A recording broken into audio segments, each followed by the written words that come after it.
الدعاء هو العبادة دعاء ማለት ራሱ ዒባዳ ነው አሉ አይ ራሱ العبادات ማለት ነው ያምልኮች ሁሉ ራስ ነው ብለዋል ቁንጯቸው ነው ዒባዳ አው ልቡሃ አው አፍضሉሃ መቅኔው አስኳሉ ነው ማለት ይቻላል ሙኹል ዒባዳ ስለተባለ የዒባዳ መቅኔው ነው ወይም ከዒባዳ ዘርፎች በላጩ እሱ ነው فينبغي للمسلم أن لا يغفل عن هذه العبادة العظيمة الجليلة ስለዚህ ማንኛው ሙስሊም ከእንደዚህ አይነት ታላቅ የዒባዳ ዘርፍ ላይ ሊዘነጋ አይገባም ማለት ነው ሊዘነጋ አይገባም ወንድሞችን እህቶችን አደራ በዱዓ እንዳትረሱኝ ዱዓ አድርጉልኝ ብለን የምንጠይቀውን ያክል እኛም ራሳችን ዱዓ ልናደርግ ይገባል ማለት ነው أبي سعيد الخدري انداروت إمام الألباني حديث صحيح انداروت ملكتنياو من بلو تناقروا ما من مسلمين هنا الدامت وندموش اهتوش عند مسلم يلم يدعو الله نملمن يمترى ليس بإثمين بونجل اسكال هنا درس يهن حرام نقر اندادرق اقزين يهن وانجل اندسرا اردان اسكال على ولا بقطيعة رحيم ويمزم دنا بمقوة رقد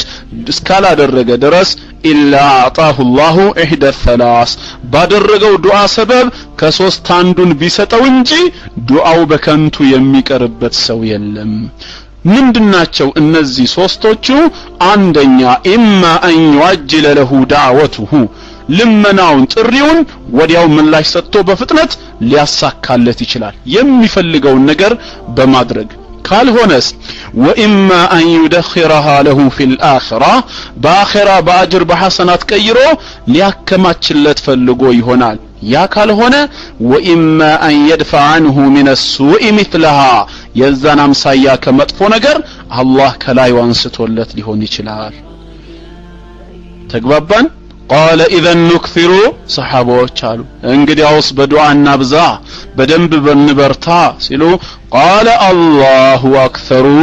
الله دمو سطوتاو እኮ ከዛ የሰፋ ነው በላጭ ነው አሏቸው ስለዚህ ብዙ ጊዜ ዱዓ አድርገን ዱዓ ያደረግነው ለይተን የምንፈልገው ነገር አለመሳካቱ ዱዓችን ተቀባይነት አለማግኘቱን ሊጠቁም አይችልም ማለት ነው ثم ذكر كذا ملكتنيا واوصلن الرجل عندن سو مالتنو يطيل السفر من قد بطام يرزمه مسافر نو اشعث اغبر صغرو يتنጨባረረ አወራ ባወራ የሆነ እግሮቹ ማለት ነው የተሰነጣጠቁ የሙዱ የደይህ ኢለ السما ግን እጁን ወደ ሰማይ በመዘርጋት ያ ረብ ይላል ጌታዬ አላህ ሆይ እያለ ይለምናል ومطعمه حرام ومشربه حرام ميبلاو حرام نو يميتطاو حرام نو وغذي بالحرام بحرام نو سونته يتجنباو فأنا يستجاب لذلك ታዲያ ለእንደዚህ አይነቱ ሰው እንዴት ዱዓው ተቀባይነትን ያገኛል አሉ ስለዚህ ኢንሻአላህ ሐላል ነገሮች ላይ ብቻ መቆጠብ አለብን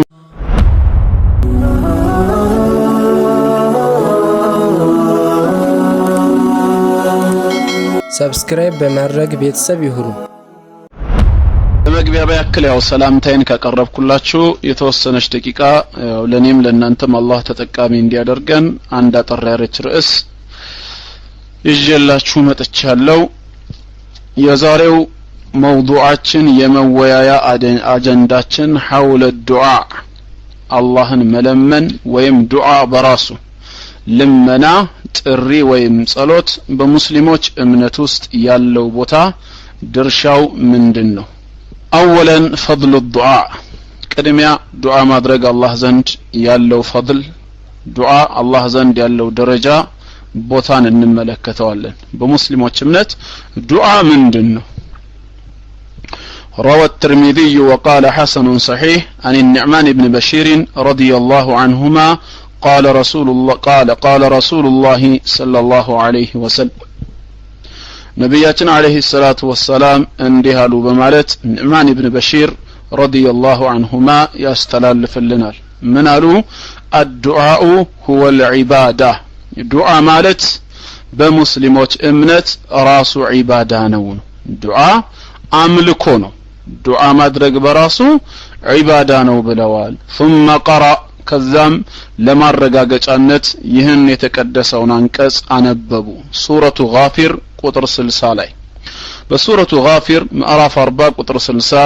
وقال ربكم ጌታችሁም አለ ኡድዑኒ እኔን ጥሩኝ እኔን ብቻ ለምኑኝ አስተጂብ ለኩም እሺ ላችኋለሁና ይላል ለእናንተ እሺ ላችኋለሁ إن الذين يستكبرون عن عبادتي እነዚያ እኔን ከመገዛት እኔን ከማምለክ የሚኮሩ ሰዎች سيدخلون جهنم داخرين በጀሃነም እሳት ውስጥ ባፍጢማቸው የተደፉ ሆነው ተዋራጆች ሆነው እሳትን ይገባሉ ይላል አላህ ከእሳት ይጠብቀን እዚህ ጋር ከዚህ ቅዱስ ቁርአን አንቀጽ ዱዓ ዒባዳ መሆኑን እንዴት ነው መረዳት የምንችለው አየቱ ሲጀምር ኡድዑኒ ነው ያለው ጥሩኝ ለምኑኝ ብሎ በጥሪ ጀመረ ከዛ በኋላ ግን ሲቀጥል ምንድነው ያለው አስተጂብ ለኩም እሺ ላችኋለሁ ካለ በኋላ إن الذين يستكبرون عن عبادتي على أن دعائي على العالم النزيا ግን እኔን ከመጥራት እኔን ከመለመን የሚኮሩ ሳይሆን ያለው እኔን ከመገዛት እኔን ከማምለክ የሚኮሩ ሰዎች ሲል ዱዓ በራሱ ዒባዳ ዱዓ አምልኮ መሆኑን ያሳያል ማለት ነው ስለዚህ አላህን ከመለመን የሚኩራሩ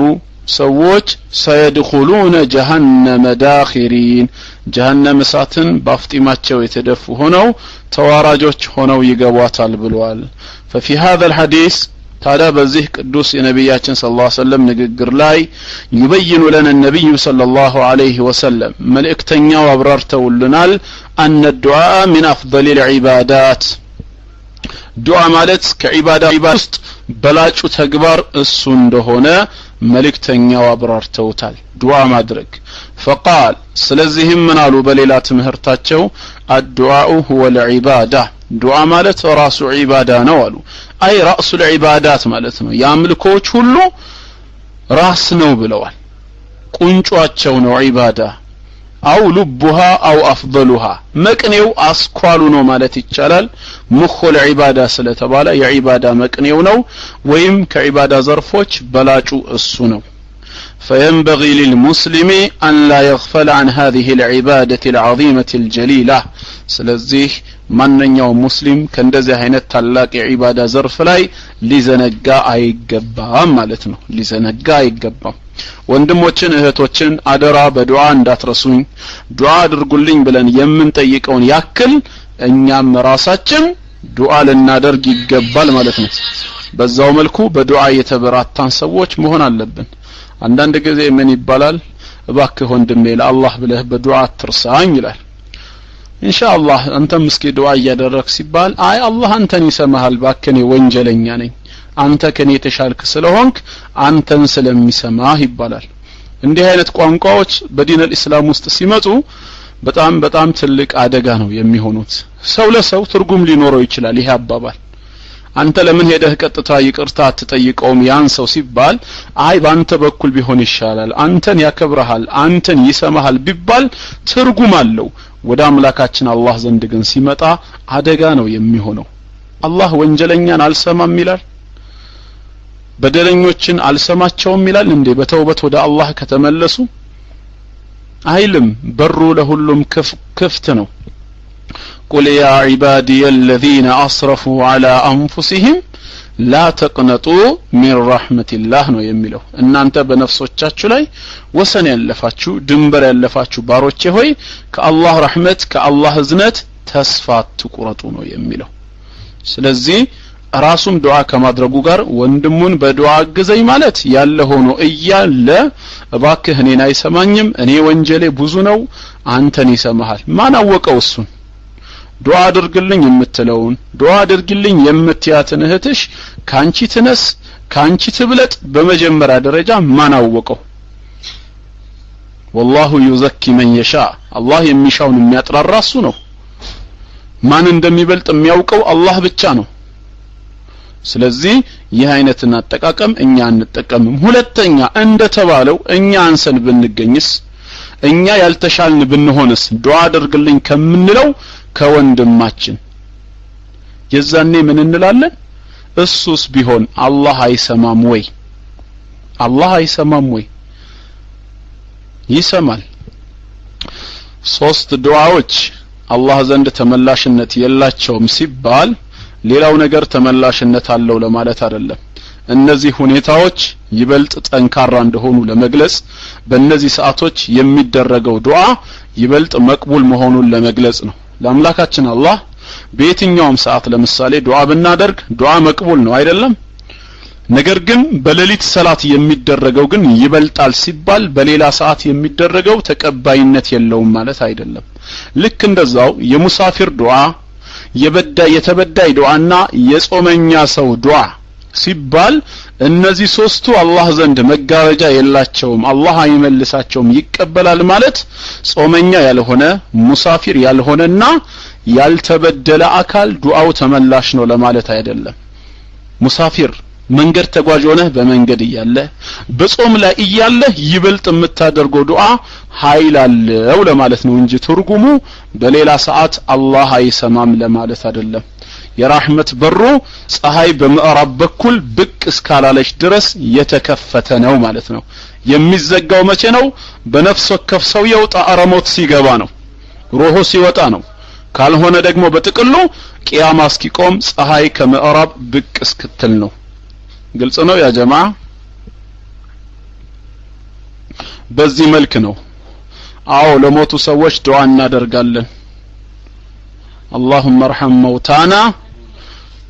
እንላለን። የሞቱ ሰዎች እዘንላቸው። اللهم اشف مرضانا እንደምንለው ህመምተኞችንም እንደዚሁ ደግሞ አፊያ አድርግልን። ስለዚህ ለሞቱ ሰዎች ዱዓ ማድረግ ይበቃል ማለት ነው አለብን። ኸይር ወደ ነጥቡ እንመለስ እና አንደኛው የዱዓ ደረጃ ተረዳን ማለት ነው። የዱዓ ደረጃ ይሄን ያህል ትልቅ ከሆነ መዘንጋት የለብንም። ስለዚህ እኔ ወንድሜን አቡ መሐመድ እባክህ በዱዓ አግዘኝ ስለው እኔም ዱዓ ያረኩ መሆን አለበት። ይሄ ነው ትርጉም ሊኖረው የሚገባው። አይ እባክህ እኔን አይሰማኝም አንተን ይሰማሃል አይባልም። አላህ አልሰማም ብሎ በር የዘጋባቸው የለም። ሐታ ሌላው ይቅርና ነብያችን ሰለላሁ ዐለይሂ ወሰለም ሰውየው አሉ በመንገድ ሲጓዝ ጸጉሩ የተንጨበረረ አዋራ ባዋራ የሆነ ሰው የሚበላው ሐራም የሚጠጣው ሐራም ሆኖ የለበሰውም በሐራም ወغضي بالحرام ሰውነቱ የተገነባው በሐራም ነው فأنا يستجاب له ይሄ ሰው ዱዓው እንዴት ተቀባይነት ያገኛል ብለው እንኳን ሲናገሩ ሐታ ቢላ ተውበትን ነው ተውበት ካላደረገ ነው። ይሄ ሰው እንኳን ተጸጽቶ ከመጣ አላህ ተውበቱን ይቀበለዋል። እንዴ ካፊር እንደው መቼም የትኛውም ነገር ይቅርና ማለት ነው ሁሉ ነገር ይቅር እንዴ በአላህ ላይ ከማሻረክ በአላህ ላይ ሌላን አካል ጌታ አምላክ ከማለት የበለጠ ወንጀልን መሬት ተሸክማለች እንዴ? ዓለማችን ሳይታለች? ከዚህ የበለጠ ወንጀል እኮ ምድራችን አላየችም አልተሸከመችም። ግን በዚህ ተግባርና በዚህ ኩፍር ላይ ያሉ ወገኖቻችን መስለም እንፈልጋለን ሲሉ እኮ ይሄው አላህ እየማራቸው ነው። ስለዚህ ኢንሻአላህ በየትኛው መልኩ ሆነን አላህ እንደሚቀበለን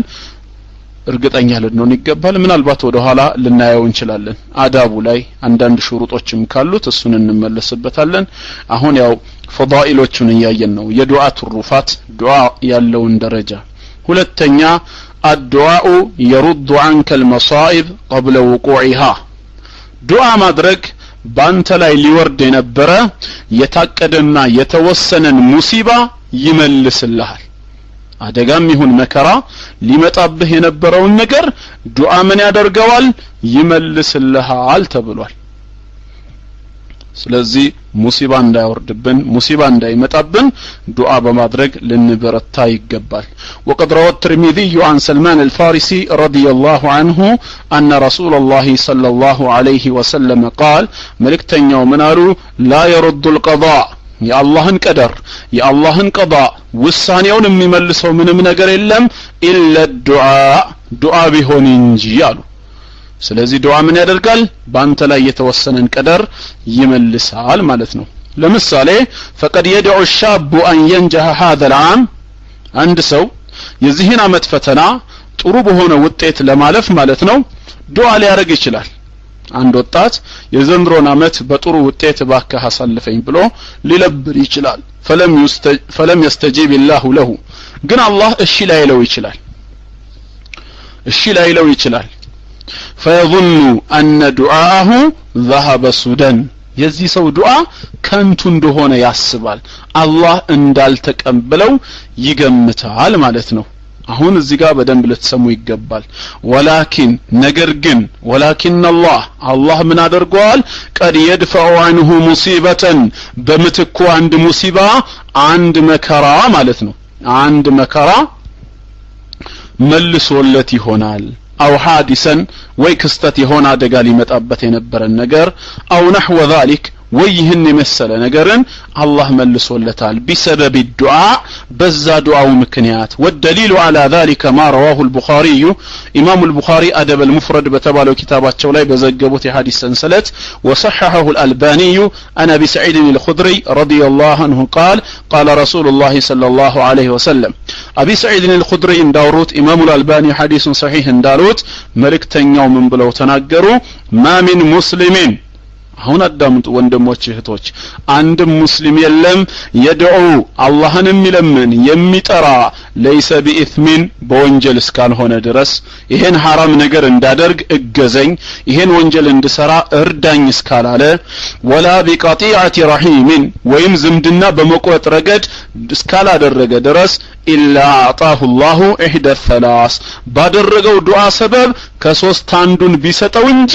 ዱዓው በከንቱ የሚቀርበት ሰው የለም ምንድናቸው እነዚህ ሶስቶቹ አንደኛ ኢማ አን يعجل له دعوته ልመናውን ጥሪውን ወዲያው ምላሽ ሰጥቶ በፍጥነት ሊያሳካለት ይችላል የሚፈልገውን ነገር በማድረግ ካልሆነስ ወኢማ አን يدخرها له في الاخره باخره باجر بحسنات ቀይሮ ሊያከማችለት ፈልጎ ይሆናል ያ ካልሆነ وإما أن يدفع عنه من السوء مثلها የዛን አምሳያ ከመጥፎ ነገር አላህ ከላይ አንስቶለት ሊሆን ይችላል ተግባባን قال اذا نكثر صحابዎች አሉ እንግዲያውስ በዱዓና ብዛ በደንብ በንበርታ ሲሉ قال الله اكثر አላህ ደግሞ ስጦታው እኮ ከዛ የሰፋ ነው በላጭ ነው አሏቸው ስለዚህ ብዙ ጊዜ ዱዓ አድርገን ዱዓ ያደረግነው ለይተን የምንፈልገው ነገር አለመሳካቱ ዱዓችን ተቀባይነት አለማግኘቱን ሊጠቁም አይችልም ማለት ነው ከነዚህ ከሶስቱ አንዱ ተከናውኖልህ ወይም ተከናውኖልሻል ይሄን ልናምን ይገባል ማለት ነው ግልጽ ነው ስለዚህ ዱዓ ይሄን ያህል ደረጃ አለው ማለት ነው ሶስተኛ الدعاء يجعلك عند الله كريما ዱዓ አላህ ዘንድ አንተን የተከበርክ ቸር ያሰኝሃል ክቡር ያደርግሃል አላህ ዘንድ ክቡር ከመሆን የበለጠ ሌላ ምንም ደረጃ የለም لأن الدعاء كريم على الله ምክንያቱም ለመና ጥሪ በአላህ ላይ ቸርነት ነው فمن داوم عليه كان عند الله كريما ስለዚህ በዱዓ ላይ የበረታ ሰው አላህ ዘንድ የተከበረ ከቸሮች የሚመደብ ይሆናል ማለት ነው فقد روى الترمذي وحسنه وصححه الحاكم والذهبي عن أبي هريرة رضي الله عنه مرفوعا أبي هريرة رضي الله عنه እንደነገረን ነብያችን عليه الصلاة والسلام ምን አሉ ليس شيء أكرم على الله الله ዘንድ ምንም ነገር የሚከብርና ክብር ያለው ነገር የለም من الدعاء ከዱዓ የበለጠ ብለዋል ስለዚህም በዱዓ ጉዳይ ላይ መበርታት ይሄን ጥቅም ያስገኛል አራተኛው ፈዲላ ከዱዓ ፈዳኢሎች ውስጥ الدعاء سبب من أسباب المغفرة ዱዓ ማለት የኃጢአት ስርየት ከምናገኝባቸው ምክንያቶች ውስጥ ራሱን የቻለ አንድ ምክንያት ነው የኃጢአት ስርየት ያስገኛል የኃጢአት ስርየት ያስገኝልናል ዱዓ ማድረግ ማለት ነው فقد روى الترمذي وحسنه وذكره الألباني في الصحيحة وحسنه بشواهده عن أنس رضي الله عنه قال قال رسول الله صلى الله عليه وسلم ነብያችን አለይሂ ሰላቱ ወሰለም ሲናገሩ ምን ብለዋል قال الله تعالى الله በሐዲስ አልቁርሲ ላይ እንዲህ ብሎ ተናገረ አሉ ምን አለ የብነ አደም የአደም ልጅ ሆይ አለ ኢነከ ማ ደዓውተኒ አንተ እኔን በጠመንከኝ ጊዜ ወረጀውተኒ እኔን በከጀልከኝ ጊዜ غفرت لك على ما كان ምንም ብትለምነኝ ምንም ብትከጅለኝ غفرت لك على ما كان منك بانت لا ያለውን ሁሉ ይቅር ልህ ነበር ولا ابالي ምንም ሳይመስለኝ አለ ምንም ሳይሸግረኝ አንተ እኔን በጠየከኝና በፈለከኝ ጊዜ አጠቃላይ ኃጢያቶችህን እሰርዝልሃለሁ የብነ አደም አሁንም የአደም ልጅ ሆይ ይላል ጌታችን አምላካችን አላህ ለው በለገት ذنوبك አናነ السماء ወንጀልህ ተከምሮ አናነ السماء ሰማይ ጫፍ ላይ ቢደርስ ثم استغفرتني ከዛ ወንጀለኝነትህ ተሰምቶ እባክ ጌታዬ ሆይ ማረኝ ብለህ ብትጠይቀኝ غفرت لك ولا أبالي ምንም ነገር ሳይመስለኝ አሁንም ይቅርልህ ነበር የብነ አደም አለ ጌታችን ለሶስተኛ ጊዜ የአደም ልጅ ሆይ ኢነከ ለው አተይተኒ ቢቁራብ الارض خطايا ምድርን የሚሞላ ወንጀል ተሸክመህ እኔ ዘንድ ብትመጣ ثم لقيتني ከዛም ብትገናኘኝ لا تشرك بي شيئا በህይወት ዘመነ ግን በኔ ያላሻረክ ሙሽሪክ ሳትሆን በተውሂድ ላይ የጸና ሆነ በሌላ ተግባሮች ግን መስመር ስተህ ምድርን የሞላ ወንጀል ይዘህ ብትገናኘኝ ለአተይቱከ ቢቁራቢሃ መግፊራ ምድርን የሚሞላ ያንን የሰራኸውን ኃጢያት ሁሉ ሊያብስ የሚችል ረህመትና እዝነት ይዤ እኔም እገናኝህ ነበር ይላል አምላካችን አላህ ወንጀላቸውን ከሚምራቸው ሰዎች ያድርገን اللهم آمين እና እነዚህ እስካሁን ያየናቸው አራት ነጥቦች ምንድናቸው የዱዓ ፈዳኢሎች ናቸው ትሩፋቶቹ አላህ ዘንድ ያለው ደረጃ ነው ثانيا በሁለተኛ ደረጃ የምናየው ነጥብ شروط قبول الدعاء ዱዓ ተቀባይነት እንዲኖረው ዱዓ ኃይል እንዲኖረው መሟላት ያለባቸው መስፈርት ሊሟላ ግድ ነው እስቲ ዱዓ አላህ ዘንድ ተቀባይነት እንዲኖረው ምን መስፈርቶች ማሟላት አለብን አንደኛ አልኢኽላስ ከሁሉ በፊት የምናደርገው ነገር ለሱ ብቻ ብሎ ማድረግ እከሊት ዱዓ ታደርጋለች እከሌ ያደርጋል በዱዓ ጎበዝ ነው ወይም ጎበዝ ነች እንድንባል ሳይሆን ቀጥታ አላህ ስላዘዘን ለሱ ለራሱ ብለን የምናደርገው ኢኽላስ ሊኖረን ይገባል ማለት ነው አዝሙል ቀልብ የልብ ወሳኝነት ለአላህ ብቻ ተብሎ መነየት ማለት ነው ቃለ ተዓላ አላህ ምን ይላል ፈድዑላህ አላህን ተገዙት አላህን ለምኑት እሱን ጥሩት ስትጠሩትም ሙኽሊሲን ለሱ ብቻ ያጠራችሁ ሆናችሁ ለሁዲን ሃይማኖትንም ለሱ ጭምር አድርጋችሁ والإخلاص إخلاص بلو مالت هو صدق النية نيان حسابا قرطنينتن اون مادرግ ነው في التوجه الى الله ወደ አላህ በመቀጣጨት وحده ወደሱ ብቻ በመቀጣጨት ንያን ማስተካከል ነው مع اليقين ከርግጠኝነት ጋር بان الله على كل شيء قدير الله በሁሉ ነገር ላይ ቻይ ነው ብለን በዱዓይም ላይ በቂ የሆነ ምላሽ ይሰጠኛል ብለን አምነን ልባችንን ወደሱ ማዞር ከሰውና ከሌላ እይታ ካገለልነው ለአላህ ብቻ ካደረግነው አንደኛው ዱዓ ተቀባይነት እንዲኖረው መስፈርቱ ተሟልቷል ማለት ነው ስለዚህ የመጀመሪያው ኢኽላስ ይባላል ሁለተኛው استحضار القلب اثناء الدعاء ቀልብን መሰብሰብ በዱዓ መካከል ሰውየው ዱዓ ያደረገ ልቡ ቤተሰቡ ጋር ልቡ መርካቶ መሆን የለበትም ብዙ ጊዜ በመስጂዶች ላይ ሶላት አልጀማዓ ከተሰገደ በኋላ የተወሰኑ ዚክሮች ይልና ኢማሙ ዱዓ ማድረግ ሲጀምር ያው ልምድ ይሆንና አሚን አሚን አሚን አሚን ይላል ሰውየው ምን እንደተባለ አያውቀውም ምናልባት እየተደረገ ያለው ዱዓ የሱን ተግባር የሚቃወም ቢሆንስ ለምሳሌ ፈላነቱላሂ ዐለ الظالمين የአላህ ቁጣ የአላህ እርግማን በበደለኞች ላይ ይሁን ሲባል አሚን ይላል ምናልባት እሱ ዛሊም ሊሆን ይችላል እዛ ወጥቶ ማለት ነው የሚዞልም ይሆናል አያውቀውም ልምድ ነው ዱዓ ነው ኦሬዲ ዱዓ ደግሞ ሲደረግ አሚን መባል አለበትና አሚን አሚን አሚን ይላል ቀልቡ ያለው መርካቶ ነው ወይ ቤተሰቡ ጋር ነው ከዛ በኋላ መጨረሻ ላይ اللهم صل ሲባል ወሰሊ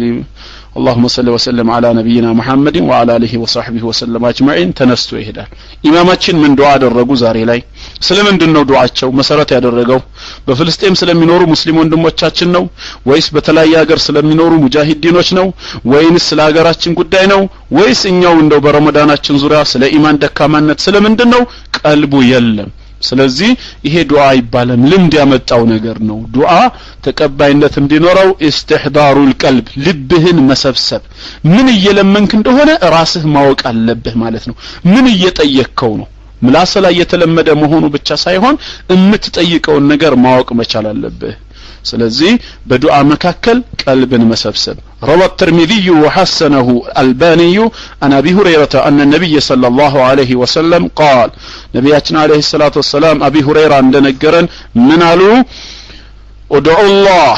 الله لمنوت الله انطروت وأنتم موقنون بالإجابة እናንተ ጌታችሁ ምላሽ እንደሚሰጣችሁ ፍጹም እርግጠኞች ሆናችሁ ወአለሙ እወቁ እንደዛው أن الله لا يستجيب الله الشايلم አይቀበልም ዱዓን من قلب غافل لا ከሰነፍና ከዘነጋ ልብ ላይ አላህ ዱዓን አይቀበልም ስላሉ ልብህን ሰብሰብ አድርገህ የምትጠይቀውን እያወቅ አላህን መለመን ማለት ነው አንዳንድ ጊዜ ሲያስጨንቀን ማለት ነው በጣም ሲበረታብን ቀልባችን እኮ የትም አይሄድም እውነተኛ ዱዓ ነው የምናረገው እንደውም የዛኔ የተለመደችው አረብኛ ትቀርና በአማርኛ ማድረግ ይጀምራል ለምን አሁን ጉዳዩ ምር ሆኗል ربنا آتنا في الدنيا ملم يا عربኛ ልሳኑ ወደ አማርኛ ይቀየርና በጣም ስላስጨነቀን በመናውቀው ቋንቋ እንለምነዋለን ጌታችን ልክ እንደዛው በየትኛውም ሰዓት ዱዓ ስናደርግ የምር ልናደርገው ይገባል ማለት ነው ልብ ሰብስበን ይሄ ሁለተኛው ዱዓ ተቀባይነት እንዲኖረው ሰበብ ነው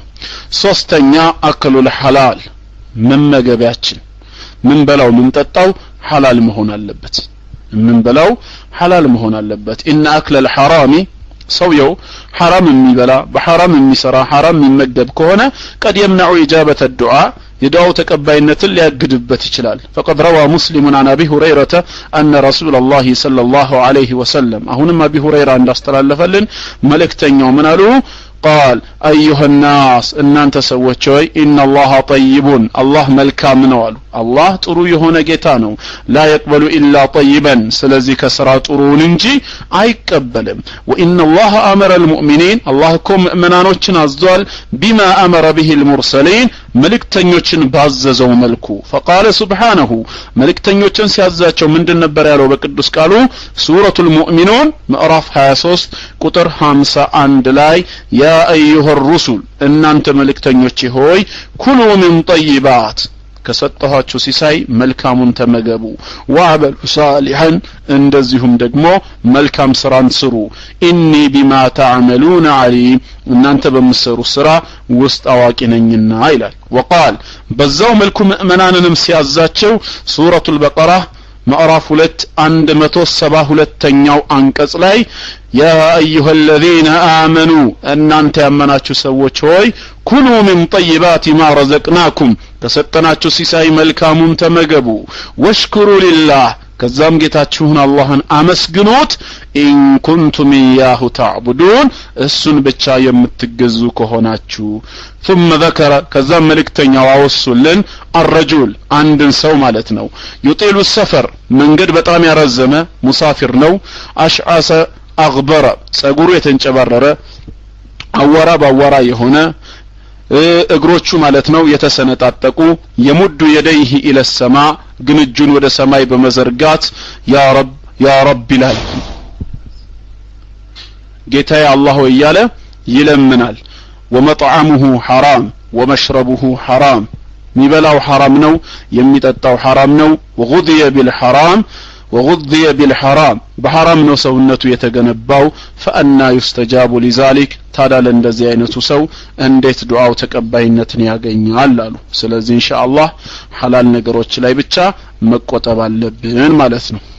አራተኛው ሸርጥ አላ የድዑ ቢኢስሚን አው ቀጢዓቲ ረሂሚን ቅድም እንደተባለው በወንጀል ወይም ደግሞ በዝምድና መቁረጥ ዱዓ እንዳያደርግ አላህ ሆይ ካሁን በኋላ ከነዚህ ካጎቶቼ ጋር እንደው እስከ ዘላለም እንዳታገናኘኝ ይቅርብኝ የነሱ ዝምድና በቃ አልፈልጋቸውም እንዲህ አይነት ነገር በሸሪዓችን ውስጥ የለም ማለት ነው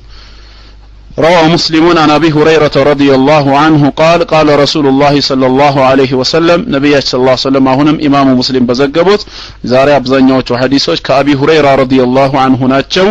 من قالوا يستجاب للعبد ለባሪያው ዱዓ ተቀባይነት ይኖረዋል ማለም የድዑ በኢስሚን አንደኛ በወንጀል ላይ እገዛን እስካልጠየቀ ድረስ አው ቀጢዓቲ ረሂሚን ወይም ዝምድና መቁረጥን እስካልጠየቀ ድረስ እንደዚሁም ማለም ይስተዕጅል እስካላቻኮለ ድረስ ሳያቻኩል ጌታውን ይለምን ሰብር ያድርጋሉ ይሄ ምን ማለት ነው? ማለ مستعجل قيل يا رسول الله ነብያችን ሰለላሁ ዐለይሂ ወሰለም ተጠየቁ መል استعجال ምንድነው استعجال ሲባሉ قال እንዲህ ይላል ሰውየው አሉ መልእክተኛው يقول دعوت فقد دعوت وقد دعوت فلم أرى يستجب لي ለመንኩ የታለ ይሄው ምንም እሺ ሲለኝ አላይም እሺ አላህ ሰጪ ከሆነ የታለ ለምን አያደርግልኝም እያለ የሚያቻኩል ሰው አለ فعند ذلك እንግዲህ በዚህ ሰዓት ነው ማለት ነው ዱዓው ራሱ የሚከስርበት ማለት ነው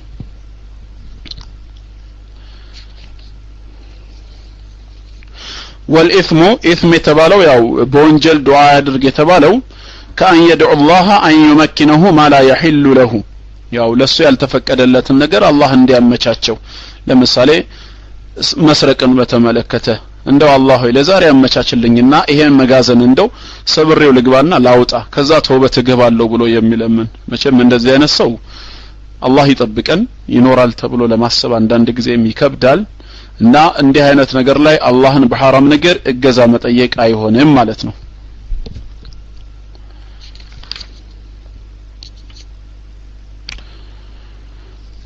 እሺ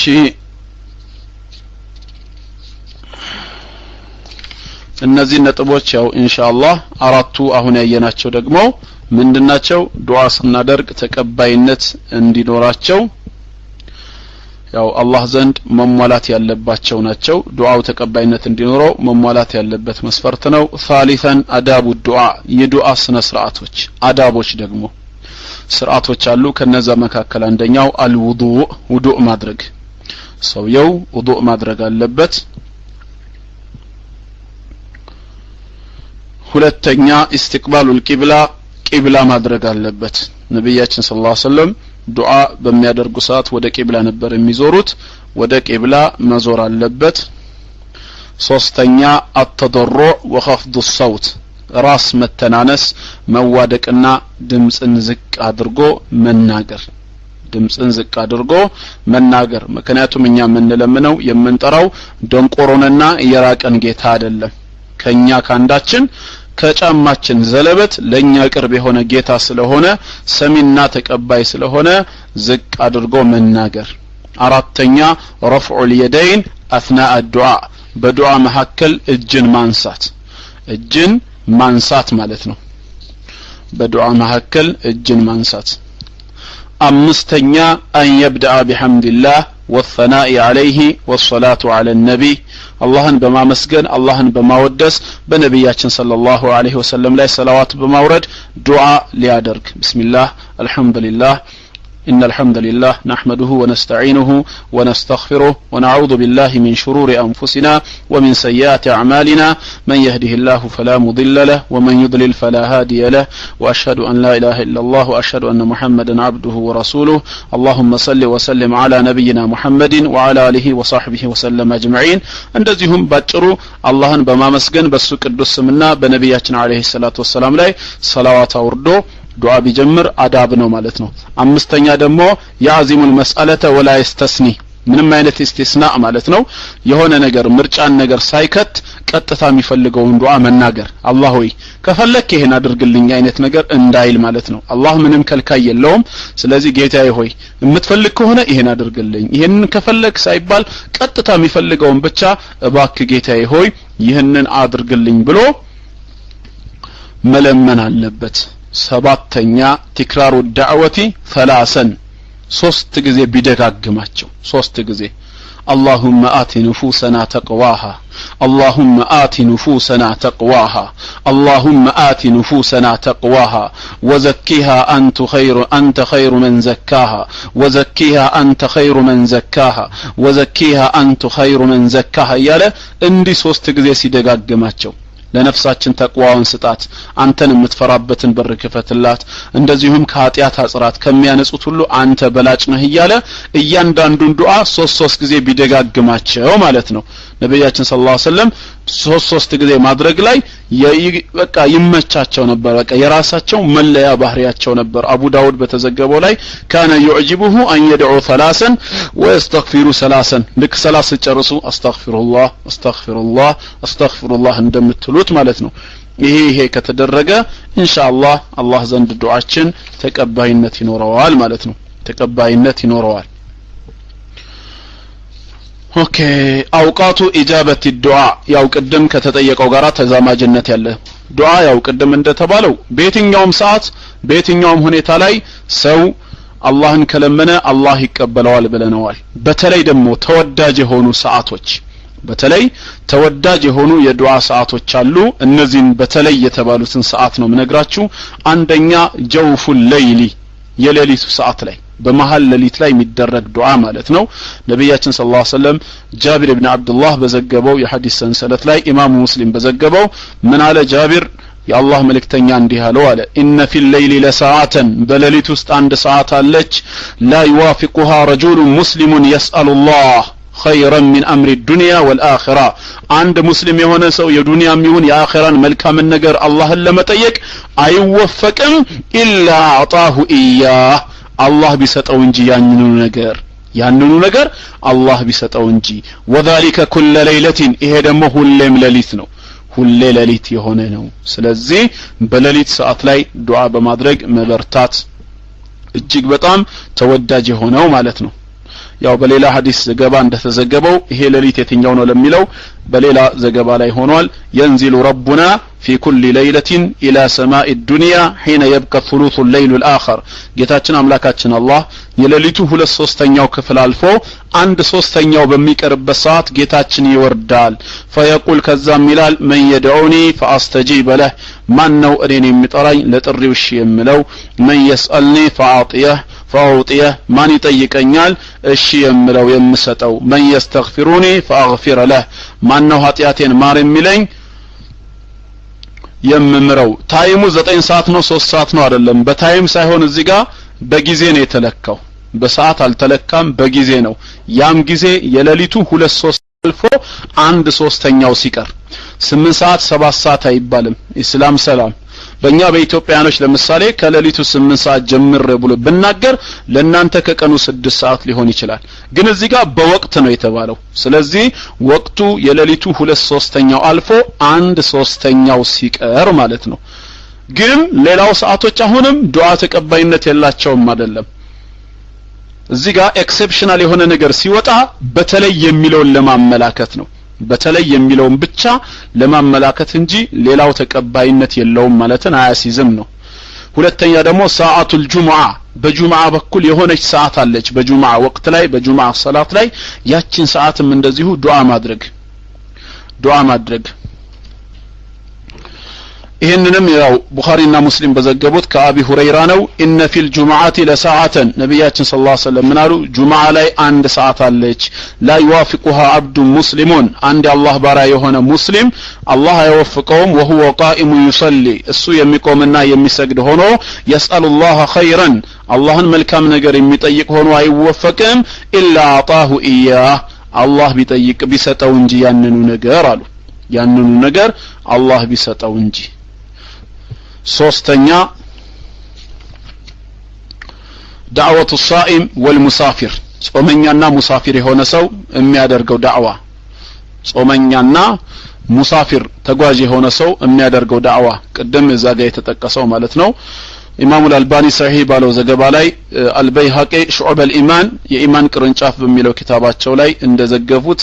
ምን ብሏል አቢ ሁረይራ ረዲየላሁ ዐንሁ ከነብያችን ሰለላሁ ዐለይሂ ወሰለም እንዳስተላለፈው ثلاث دعوات مستجابات ሶስት ልመናዎች ሶስት ዱዓዎች አላህ ዘንድ ተቀባይነት አላቸው ዳዕወቱ الصائم የጾመኛ ሰው ዱዓ ወዳዕወቱ المظلوم የተበዳይ ዱዓ ወዳዕወቱ المسافر የሙሳፊር ዱዓ ብለው ስለገለጹ አራት بين الاذان والاقامه አራተኛ በአዛንና በኢቃም መካከል የሚደረግ ዱዓ ማለት ነው ففي مسند احمد بسند صحيح عن انس مرفوعا انس بن مالك ተበዳይ ማለት ነው ወዳዕወት المظلوم ተበዳይ የሆነ አካል ማለት ነው እሺ አነስ ኢብኑ ማሊክ ረዲየላሁ ዐንሁ እንዳስተላለፈው መልእክተኛው ምን አሉ አዱዓኡ ላ ይረዱ በይነ الأذان والإقامة በአዛንና በኢቃም መካከል አይመለስም ዱዓ ብለው ስለተናገሩ ማለት ነው አምስተኛ ሐሉ السجود በሱጁድ ላይ እያለን ሱጁድ ላይ የሚደረግ ዱዓ ففي صحيح مسلم عن ابي هريره አሁንም ኢማሙ ሙስሊም በዘገበው የሐዲስ ሰንሰለት አቢ ሁረይራ ረዲየላሁ ዐንሁ ምን አለ ነብያችን ሰለላሁ ዐለይሂ ወሰለም እንዳስተላለፉት አቅረቡ ማ የኩኑ العبد من ربه وهو ساجد አንድ ባሪያ ለጌታው ይበልጥ ቅርብ የሚሆነው እሱ ሱጁድ ላይ ያለ ነው በሱጁድ ላይ ያለ ለጌታው ይበልጥ ቅርብ ይሆናል ስለዚህ فاكثروا الدعاء ሱጁድ ላይ ሆናችሁ ዱዓ አብዙ سبحان ربي الاعلى سبحان ربي الاعلى سبحان ربي الاعلى ሶስት ጊዜ ብቻ ካረጋችሁ በኋላ እንዳትነሱ ዱዓ ላይ ያ ሙቀሊበል ቁሉብ ثبت قلبي على دينك ልቦችን እንደፈለክ ምትገለባበት ጌታ ሆይ በእስላም ላይ ልቤን ጽናት ስጠው ወያ ሙصرف القلوب صرف قلبي على طاعتك ልቦችን እንደፈለክ ምትገለባበት ጌታ ሆይ አሁንም ልቤን ባንተ ትእዛዝ ላይ ቀጥ አድርግልኝ አዙርልኝ እንደዚሁም የሌላ የተለያዩ ነገሮችን የቸገረንን መለመን አለብን ማለት ነው ስድስተኛ አድዋኡ ፊ መጃሊስ الذكر አላህ በሚወሳበት ኃያልነቱ በሚገለጽበት ቦታ ላይ የሚደረግ ዱዓ ማለት ነው روى البخاري ومسلم عن أبي هريرة عن النبي صلى الله عليه وسلم قال هنا أبي هريرة عند استلالفه بخاري ومسلم بزقبوت يا حديث سنسلت نبياتنا صلى الله عليه وسلم اندهالو إن لله تبارك وتعالى ملائكة الله ملائكة تشالوت سيارة تملكة الزيقان قدي ተጓዥ የሆኑ መላእክቶች አሉት ቱሪስቶች ናቸው ተመልከቱ የተተባውን መጃሊስ الذكر الله የሚወሳበት የዚክር ቦታ የሚከታተሉ ማለት ነው فاذا وجدوا مجلسا فيه ذكر الله የሚወሳበት አንድ መቀማመጥን ሲያገኙ قاعدوا معهم ከነሱ ጋር አብረው ይቀመጣሉ ከነሱ ጋር አብረው ይቀመጣሉ وحف بعضهم بعضا باجنحتهم ከፊላቸው ከፊሉም ማለት ነው በክንፋቸው ይሸፍናሉ ይከለላሉ حتى يملئوا ما بينهم وبين السماء الدنيا በምድርና በምድራዊ ሰማይ መካከል ያለውን ክፍተት እስኪሞሉ ድረስ ኢማጂን እንግዲህ ብዛታቸውንና ትልቅነታቸውን ከሰማይ ጣራ ምድራዊ ሰማይ አንስቶ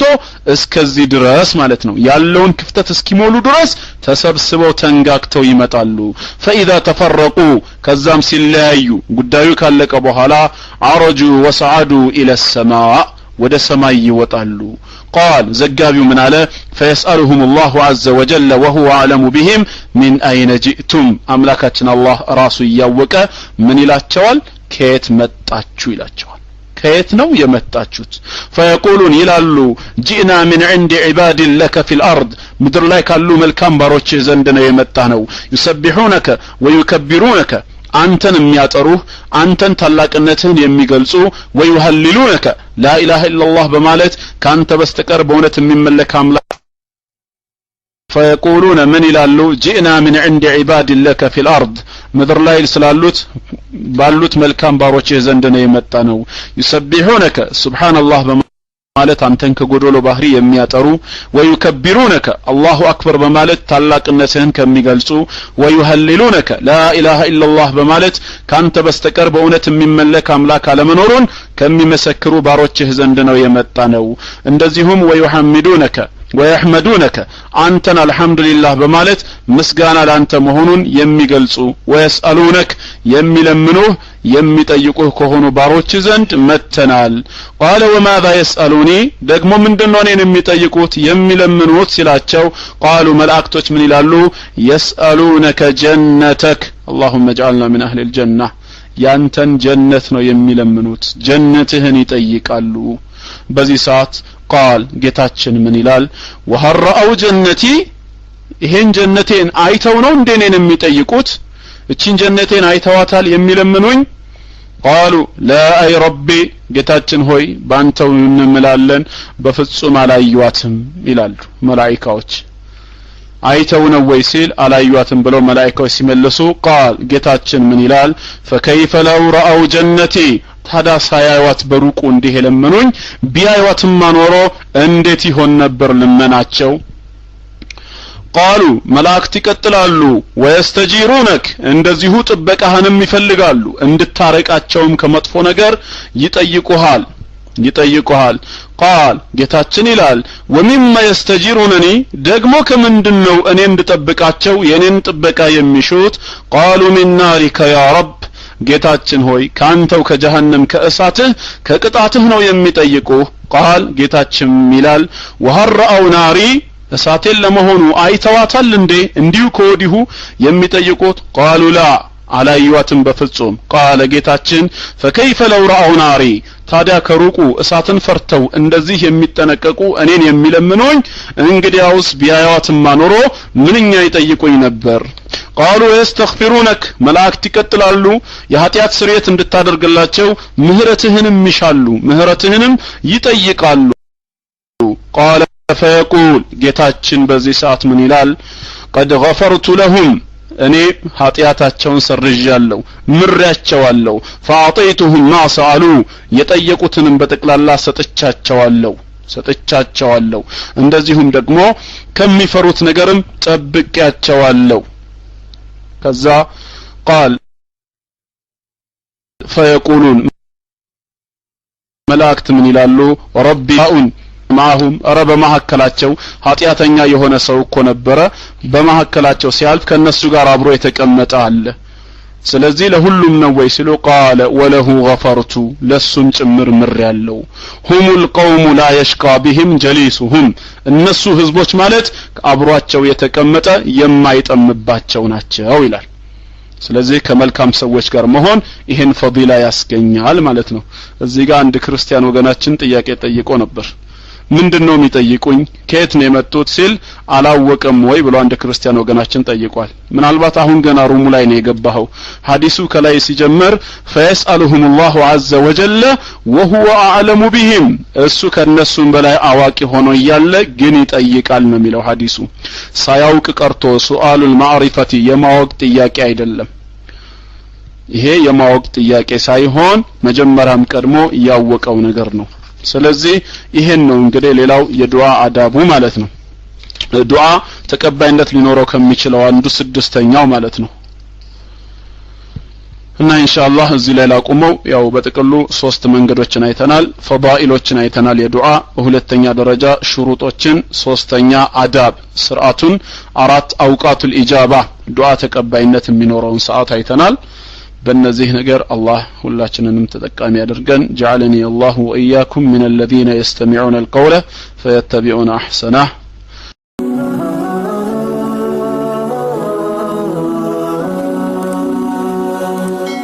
ሰብስክራይብ በማድረግ ቤተሰብ ይሁኑ